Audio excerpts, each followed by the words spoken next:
2020년 3월 25일 새벽 예배 말씀으로 마가복음 10장 17절부터 31절까지 성경 말씀을 가지고 나누겠습니다. 나누시기에 앞서 드라마 바이블로 마가복음 10장 17절부터 31절 말씀을 보고 들으며 읽으신 후에 함께 말씀을 나누겠습니다. 예수께서 길에 나가실새 한 사람이 달려와서 꿇어앉아 묻자오되, 선한 선생님이여, 내가 무엇을 하여야 영생을 얻으리이까? 네가 어찌하여 나를 선하다 일컫느냐? 하나님 한 분 외에는 선한 이가 없느니라. 네가 계명을 안 하니 살인하지 말라, 간음하지 말라, 도둑질하지 말라, 거짓 증언하지 말라, 속여 빼앗지 말라, 내 부모를 공경하라 하였느니라. 선생님이여, 이것은 내가 어려서부터 다 지켰나이다. 예수께서 그를 보시고 사랑하사 이르시되, 네게 아직도 한 가지 부족한 것이 있으니 가서 네게 있는 것을 다 팔아 가난한 자들에게 주라. 그리하면 하늘에서 보화가 네게 있으리라. 그리고 와서 나를 따르라. 그 사람은 재물이 많은 고로 이 말씀으로 인하여 슬픈 기색을 띠고 근심하며 가니라. 예수께서 둘러보시고 제자들에게 이르시되, 재물이 있는 자는 하나님의 나라에 들어가기가 심히 어렵도다. 제자들이 그 말씀에 놀라는지라. 예수께서 다시 대답하여 이르시되, 얘들아, 하나님의 나라에 들어가기가 얼마나 어려운지 낙타가 바늘기로 나가는 것이 부자가 하나님의 나라에 들어가는 것보다 쉬우니라. 제자들이 매우 놀라 서로 말하되, 그런즉 누가 구원을 얻을 수 있는가? 하니 예수께서 그들을 보시며 이르시되, 사람으로는 할 수 없으되 하나님으로는 그렇지 아니하니 하나님으로서는 다 하실 수 있느니라. 베드로가 여짜와 이르되, 보소서, 우리가 모든 것을 버리고 주를 따랐나이다.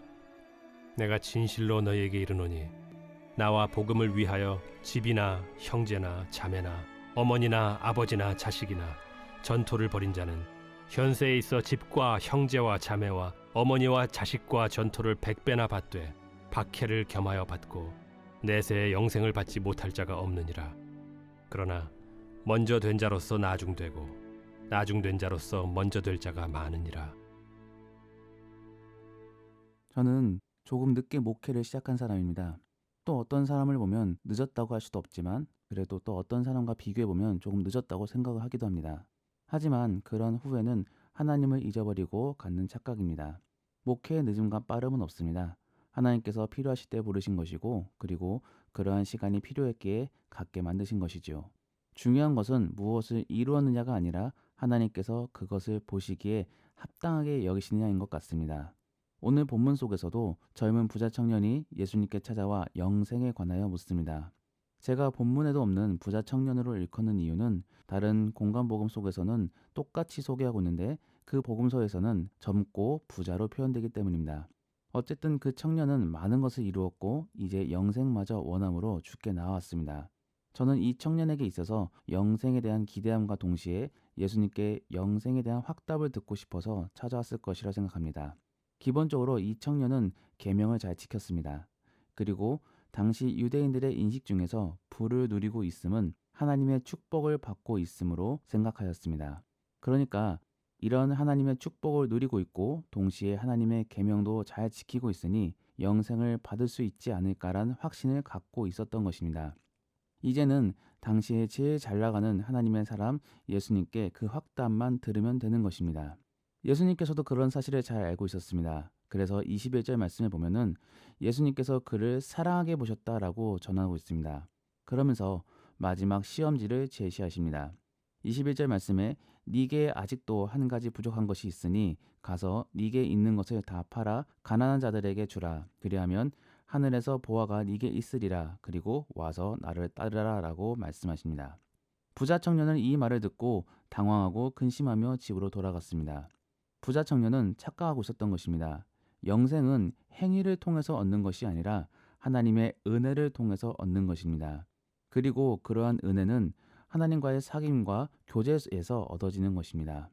특별히 19절 말씀에 보면은 부자 청년이 모두 행했다라고 전하는 계명들 속에서 하나님을 위해 지켜야 할 제1계명부터 4계명까지는 쏙 빼고 언급하였습니다. 이것은 계명의 찬 의미를 이해하지 못하고 행위에만 포커스를 두었다라는 것입니다. 계명의 진정한 의미는 하나님을 사랑하고 그를 통해 내 이웃을 사랑하는 것입니다.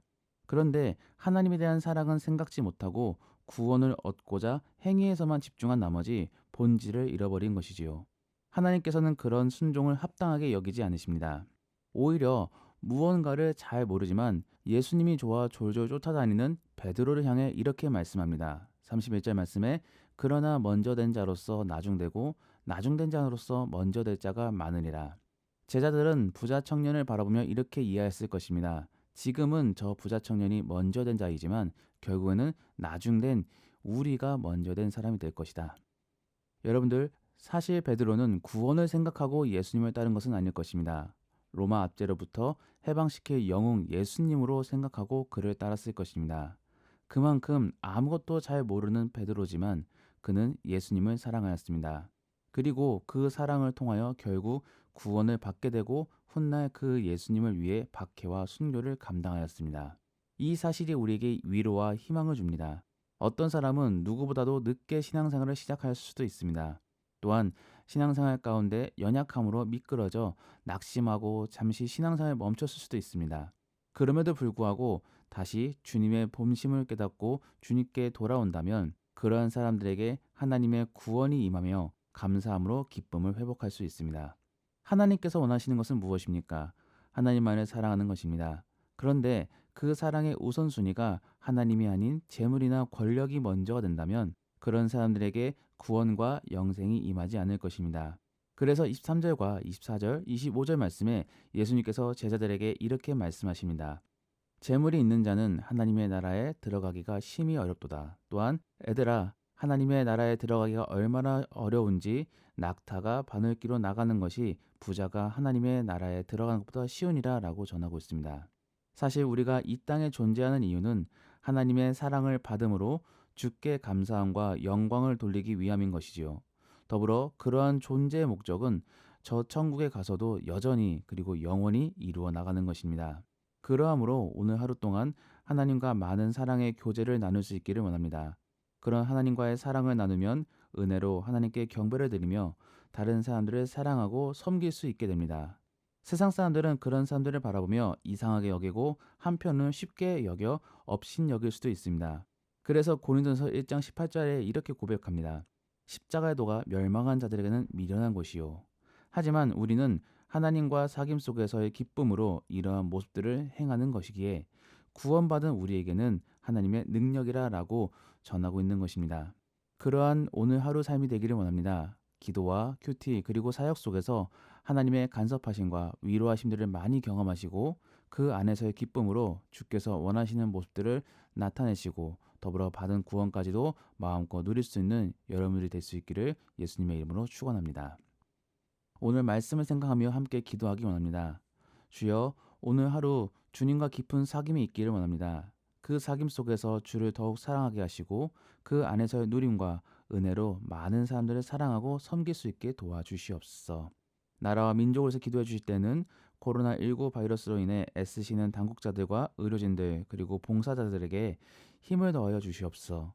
이로 인해 막대한 피해를 입고 있는 분들에게 도움의 손길이 넘치게 하여 주시옵소서. 교회를 위하여 기도해 주실 때는 온라인 예배를 통해서도 하나님의 임재와 말씀의 은혜를 풍성하게 누릴 수 있게 하시고 무척 낯선 일상이 오히려 하나님과의 동행으로 충만하게 도와주시옵소서. 더불어 모든 성도님들의 안전과 건강을 지켜주시옵고 당회원을 포함한 모든 중직자들에게 성령 충만함을 더하여 주셔서 교회가 주의 뜻 가운데 더욱 든든하게 세워져 갈 수 있도록 도와주시옵소서. 오늘은 오종문 강기숙 선교사님의 사역들과 그들의 건강과 안전을 지켜달라고 함께 기도하겠습니다.